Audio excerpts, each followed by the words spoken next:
Bonjour à tous, j'espère que vous allez bien. Aujourd'hui, on se retrouve dans une nouvelle vidéo pour parler ensemble de comment, en tant que citoyen, citoyenne, on peut agir concrètement au quotidien. À chaque fois, je vais essayer de vous raconter mon expérience par rapport à cette façon d'agir là. Ce sont évidemment des exemples, chacun fait comme il veut, chacun fait comme il peut, mais je vous donne mes exemples perso si jamais ça peut vous donner des idées. La première chose dont on va parler, c'est évidemment des éco-gestes. On va quand même revenir dessus parce que pour moi, c'est hyper important et on peut vraiment commencer sa transition en commençant par ça. Du coup, pour vous rendre compte de concrètement ce que vous pouvez faire en fonction de votre mode de vie, vous pouvez tout simplement calculer votre empreinte carbone. Vous avez déjà fait une vidéo sur ce sujet. Et à la fin du calcul, vous allez vous rendre compte où est-ce que vous émettez le plus et donc vous allez pouvoir agir en conséquence sur différents secteurs, différentes thématiques. Et pour moi, c'est vraiment essentiel parce que c'est le début d'une réflexion un peu plus générale sur son mode de vie. Et moi, c'est vraiment comme ça que mon engagement a commencé. C'est quand j'ai eu mon premier appartement que je me suis dit que voilà, mes choix de consommation dépendaient plus de mes parents et que c'était à moi de prendre mes propres décisions. Mais il y a quand même une limite aux éco-gestes, c'est qu'en fait, c'est assez individuel. Donc on se rend vite compte qu'on a besoin d'un changement à plus grande échelle et que certes, c'est un bon début de commencer à faire des petits gestes individuels et que évidemment la somme de ces petits gestes individuels, ça apporte déjà un changement, mais il y a plein de choses à faire pour aller un peu plus loin et c'est ce qu'on va voir dans la suite de la vidéo. La deuxième chose que vous pouvez donc faire pour agir au quotidien, c'est déjà vous renseigner et mieux comprendre le sujet. Peu importe le sujet qui vous intéresse le plus, que ce soit le climat ou même des causes plus sociales, c'est des sujets vraiment qui sont hyper vastes. Donc je pense qu'il faut rester vraiment un maximum ouvert d'esprit et ne pas se dire ok c'est bon j'ai compris, j'arrête de creuser parce qu'en fait il y a toujours à creuser et à aller chercher d'autres informations. Et pour ça on a beaucoup de chance parce qu'il y a déjà plein de livres, de podcasts, de médias, de films, de séries, il y a énormément de choses qui nous permettent d'en apprendre plus sur tous ces sujets. Et mieux les comprendre, ça permet beaucoup de choses. D'abord, je pense que ça permet d'être plus convaincu soi-même de ce qu'on fait. C'est-à-dire que même quand on va faire face à quelqu'un qui dit non mais attends, ce que tu fais ça sert à rien, bah en fait ça peut être déstabilisant. Alors que si vous savez vraiment pourquoi vous le faites, si vous avez compris le sujet, en fait ces arguments-là ou le jugement peut-être d'autres, ben ils vous passent complètement au-dessus parce que vous savez vraiment les raisons pour lesquelles vous agissez. Deuxièmement, ça vous permet aussi d'avoir des arguments quand vous êtes en train de débattre avec une personne ou justement ces personnes qui vous disent ben en fait non ça sert à rien ce que tu fais, ben vous pouvez déconstruire leurs pensées, déconstruire ben, leurs idées reçues peut-être ou leurs préjugés et vraiment leur expliquer le pourquoi vous agissez. Moi j'avoue que j'aime énormément le format de conférence et d'aller voir par exemple des scientifiques ou des experts dans une thématique parler. Moi c'est vraiment un format qui m'inspire beaucoup, mais quoi qu'il arrive je sais que vous allez pouvoir trouver des formats adaptés à ce qui vous plaît le plus et également des sujets parce qu'il y a vraiment une tonne de choses à apprendre et comprendre. Donc ça reste toujours passionnant et on peut toujours se renouveler. Troisième chose que vous pouvez faire au quotidien dans votre engagement, c'est de sensibiliser autour de vous. Pour vous raconter une petite anecdote qui moi m'a beaucoup marquée et qui me pousse encore plus à sensibiliser autour de moi, c'est que par exemple quand je suis allée dans les classes pour sensibiliser des étudiants, je leur ai parlé de différents comptes qu'on pouvait suivre pour justement avoir des informations fiables, etc. Et par exemple le compte de Camille Etienne, qui est donc une activiste relativement connue en France sur les sujets climatiques, environnementaux, et bien la plupart des étudiants que j'ai rencontrés ne la connaissaient pas. Et donc j'ai été très surprise de voir à quel point moi je pouvais la voir très souvent dans mon feed Instagram et que des gens de mon âge en fait ne savaient même pas qui était cette personne. Donc là c'est pour vous dire à quel point les bulles médiatiques qui sont créées sur les réseaux sociaux sont fortes et en fait font qu'on retrouve toujours les mêmes personnes ou des idées qui vont avec nos propres idées sur nos réseaux sociaux. Ça c'est fait pour que justement on reste sur le réseau, etc. Mais ça crée vraiment des petits groupes de gens qui sont d'accord entre eux et ça permet pas vraiment le débat ou ça permet pas vraiment à des idées par exemple de sensibilisation d'aller dans des zones où les gens ne sont pas sensibilisés. Et du coup c'est là où en fait vous pouvez avoir un vrai impact vous notamment sur les réseaux sociaux, en sensibilisant les gens avec qui vous êtes en contact. Vous n'avez pas besoin d'avoir 10 000 abonnés. En fait, juste si vous avez 100, 150 abonnés, même moins que ça, Le fait de mettre un message, d'expliquer vos actions, de sensibiliser autour de vous, de partager des posts qui expliquent tel ou tel sujet, ça va pouvoir créer de la curiosité des gens qui vous suivent et ils vont pouvoir potentiellement lire le contenu que vous avez partagé. Et en fait, même si vous n'êtes pas une personnalité connue, et ben en fait, vous allez atteindre cette cible-là qui n'est pas sensibilisée, alors que des personnalités connues qui partagent sur les réseaux sociaux, malheureusement, ne vont pas réussir à forcément les atteindre, puisqu'il y a cet effet de bulle médiatique. Et surtout qu'en fait, si c'est moi qui explique à mes proches quelque chose, ben en fait, le fait que ça soit mes proches, peut-être qu'il va y avoir un attachement à moi qui est plus particulier qu'avec un activiste ou quelqu'un sur une vidéo qui connaissent absolument pas. Donc en fait, si ça vient de vous, ça peut avoir un impact plus important que juste quelqu'un qui connaissent pas et qui vont pas forcément avoir envie d'écouter. Alors que vous, ben, potentiellement, vos proches vont plus avoir envie de vous écouter, de comprendre comment vous pensez, comment vous réfléchissez. Donc vraiment, ne sous-estimez pas votre rôle et la puissance du fait de montrer l'exemple, de parler et de sensibiliser autour de soi. Pour moi, c'est un énorme levier. La quatrième façon de s'engager au quotidien, c'est de se rapprocher des assos et de s'engager dans une association.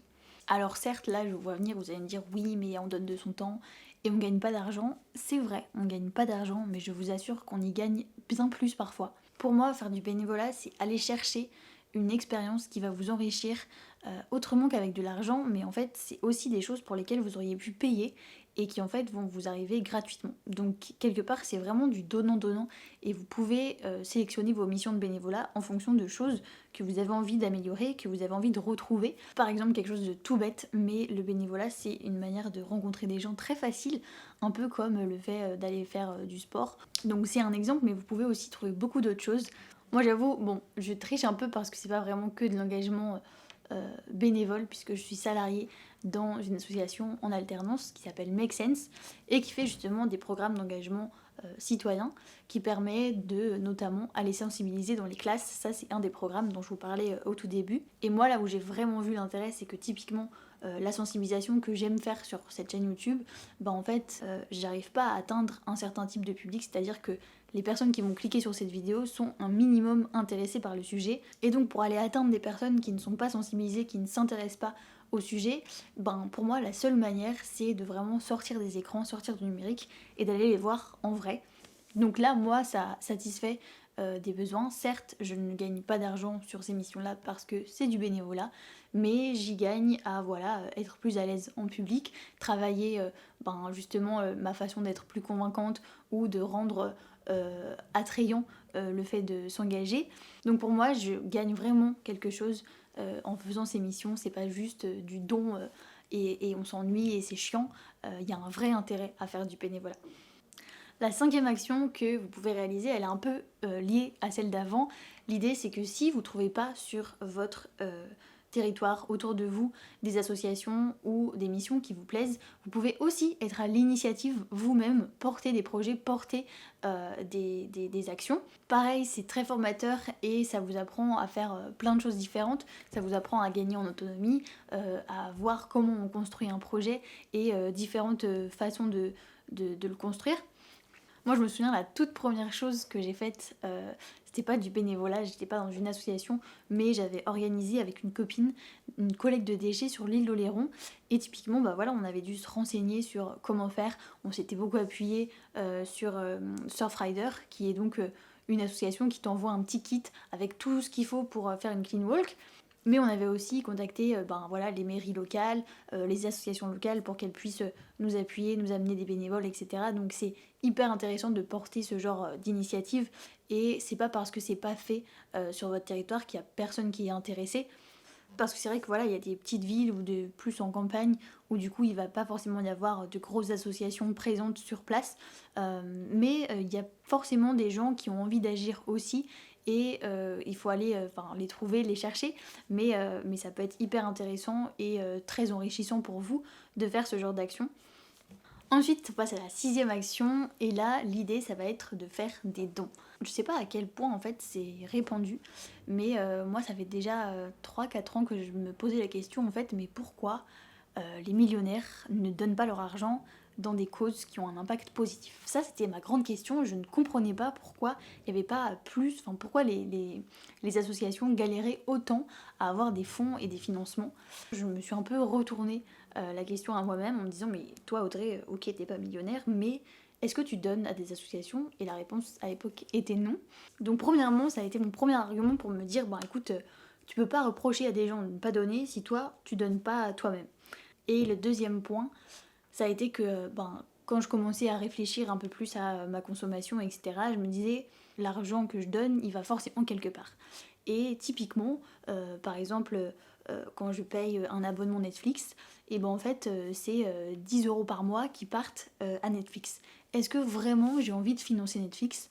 Bon, pas sûr, mais pour mon plaisir personnel, ça m'arrive de le prendre quelques mois pour regarder une série ou un film en particulier. Et donc je me disais, ok, donc t'es capable de donner 10 € par mois pour ton plaisir perso, est-ce que tu serais pas capable de donner aussi un peu par mois pour un impact positif, pour aider certaines personnes, pour une cause qui te tient à cœur? Et donc avec ces deux arguments-là que je me suis fait à moi-même, j'ai commencé à faire des dons réguliers. Donc c'est assez simple, vous allez sur les sites des organisations que vous avez envie de soutenir et vous pouvez faire des dons qui sont mensuels, donc qui sont prélevés sur votre compte tous les mois. Évidemment, vous pouvez arrêter quand vous voulez et il n'y a pas besoin de donner une grosse somme. Moi, pour être très concrète et très sincère avec vous, je donne 10 € par mois à Médecins Sans Frontières, 5 € par mois à Greenpeace. Évidemment, chacun ses moyens, chacun son rapport à l'argent aussi. C'est des choix très personnels, mais sachez que c'est faisable, que c'est utile. Et je pense que ça demande un peu une réflexion de ok, à quoi sert mon argent, qu'est-ce que j'en fais, est-ce que c'est vraiment utile, voilà, qu'est-ce que j'ai envie de financer. Mais je pense que c'est une vraie manière de soutenir des projets, des initiatives qui nous tiennent à cœur quand on n'a pas forcément le temps de temps à donner à des associations en tant que bénévole. On peut aussi de cette manière-là les soutenir. La 7e manière de s'engager, ça va être d'aller voter tout simplement pour élire justement des personnes qui sont en lien avec vos valeurs et qui pourraient porter des projets en lien avec justement les choses que vous avez envie de voir advenir, que ce soit en France ou même en Europe ou à différentes échelles, même à l'échelle locale de votre ville. C'est important de donner sa voix, même si parfois ça nous paraît loin. Il y a beaucoup de lois par exemple qui sont votées au niveau européen mais qui ont une influence directe sur ce qui se passe en France. Donc en tant que citoyen, citoyenne, c'est très important, on le dira jamais assez, d'aller voter. Et ça peut arriver de ne pas être présent le jour où le vote a lieu. Sachez que c'est assez facile de faire des procurations. Donc vous envoyez une personne voter à votre place, une personne en qui vous avez confiance évidemment, à qui vous allez demander de voter pour telle ou telle personne. Donc sachez que c'est une solution assez simple, il faut se rendre au commissariat il me semble pour déclarer la personne à qui vous donnez procuration. Et c'est tout, ça suffit. La 8e manière de s'engager ensuite, ça va être de signer des pétitions. Moi, pendant très longtemps, je savais ce que c'était qu'une pétition, mais je ne savais pas à quoi ça servait. Et finalement, c'est que très récemment que j'ai compris que ça servait par exemple à des activistes ou à des associations, des organisations de soutien face à des décideurs. C'est-à-dire que quand elles arrivent dans une institution ou face à un décideur ou peu importe qui, en fait elles sont pas seules avec leur message, elles ont en fait un papier avec toutes les signatures qui donc prouvent que c'est pas seulement leur sujet qu'elles portent toutes seules dans leur coin, mais qu'il y a des centaines, des milliers de citoyens qui sont derrière elles aussi et qui portent ce même message.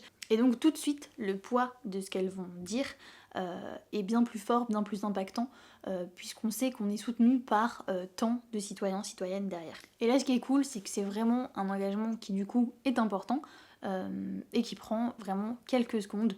On arrive bientôt à la fin et la 9e manière d'agir, ça va être de suivre des activistes et des associations dans leur campagne et dans leur mouvement ou dans leur cause. Aujourd'hui, il y a beaucoup de ces organisations qui utilisent notamment les réseaux sociaux pour faire prendre de l'ampleur à leur cause et à leur combat du moment. Et elles donnent parfois des petites actions à réaliser. Ça peut être par exemple envoyer un mail que vous avez juste à copier-coller parce que il explique les causes à certaines personnes, souvent des élus. Ça peut être partager une vidéo pour voilà, qu'elle se diffuse en masse. Ça peut être taguer des personnes qui sont concernées par une cause sous un post. Il y a plein de petites actions comme ça que les activistes ou les organisations peuvent demander de faire pour justement faire grossir les mouvements. Pour vous donner un exemple, moi le dernier dont je me souviens, c'est une campagne On est prêt sur le plastique, où justement il y a eu tout un site avec un kit d'action tout prêt, où vous aviez un bouton pour justement envoyer des mails à des représentants, à des décideurs, pour qu'ils puissent prendre des décisions concrètes sur ce sujet. Mais ça, c'est des campagnes qui se font assez régulièrement sur différentes assos, sur différentes causes, et notamment Camille Etienne, dont je vous parlais tout à l'heure, relaie assez régulièrement ce genre d'initiative. Et enfin, on va terminer cette vidéo avec une 10e manière d'agir. L'idée, ça va être de vous engager dans votre travail ou dans vos études. On passe quand même énormément de temps déjà à étudier et ensuite à travailler tout au long de sa vie. Donc moi, je trouve que d'être aligné avec ses valeurs et avec ce qu'on fait au quotidien, c'est juste hyper apaisant déjà, parce que c'est hyper dur d'avoir des convictions et de faire un travail qui n'est pas du tout aligné avec ses valeurs. Je pense que au niveau dissonance cognitive, ça doit être assez difficile à vivre. Donc il n'y a pas de honte à changer d'orientation quand on est étudiant parce qu'on a envie de finalement plus s'orienter vers l'impact, vers l'écologie, vers le social. Mais aussi quand on a déjà un emploi et qu'on veut trouver plus de sens, on peut aussi quitter son job et refaire une formation ou trouver un job qui a plus de sens. Et personnellement, je pense qu'il y a un vrai intérêt aujourd'hui à se réorienter dès maintenant pour pouvoir en fait justement trouver sa place et s'insérer facilement dans la société de demain. Moi je sais pas encore exactement ce que je ferai parce que là je suis encore en master en alternance, mais en tout cas je sens que mes études et je sais que mon travail demain sera aligné avec mes valeurs. Et donc en fait peu importe ce qui se passe, moi j'ai le sentiment d'être à la bonne place, c'est le sentiment d'agir et d'œuvrer pour un impact positif. Je sais que je bosse pas pour n'importe quelle entreprise et aujourd'hui je n'accepterai pas de bosser pour n'importe quelle entreprise. Et pas seulement pour la planète ou pour les autres, mais aussi pour moi-même, juste pour que ce que mes convictions, ce que je pense dans la vie de tous les jours soit aussi en lien avec ce que je fais et les actions que je porte. Voilà donc pour les 10 façons d'agir au quotidien en tant que citoyen, citoyenne. Et l'idée c'est d'aller un peu plus loin que les éco-gestes, même si c'est déjà un début et c'est déjà très important. J'espère que ça vous aura plu, que ça vous aura donné plein d'idées et surtout l'envie d'aller un peu plus loin. Si vous avez d'autres idées d'actions que vous faites ou qui existent, surtout n'hésitez pas à les mettre en commentaire. Ou si vous avez des questions, etc., n'hésitez pas non plus. J'allais dire je vous dis à très vite, mais en fait je fais des vidéos beaucoup moins régulièrement. Je fais d'autres choses, je teste d'autres formats d'engagement. Mais pour autant j'ai pas envie de fermer cette chaîne parce que voilà, ça me permet, quand j'ai une idée, quand j'ai un truc à dire, quand j'ai une envie de pouvoir le faire. Donc même si c'est pas très régulier, j'ai toujours ma petite chaîne dans ma tête, je ne l'oublie pas. Donc on se dit très certainement à une prochaine fois. Salut!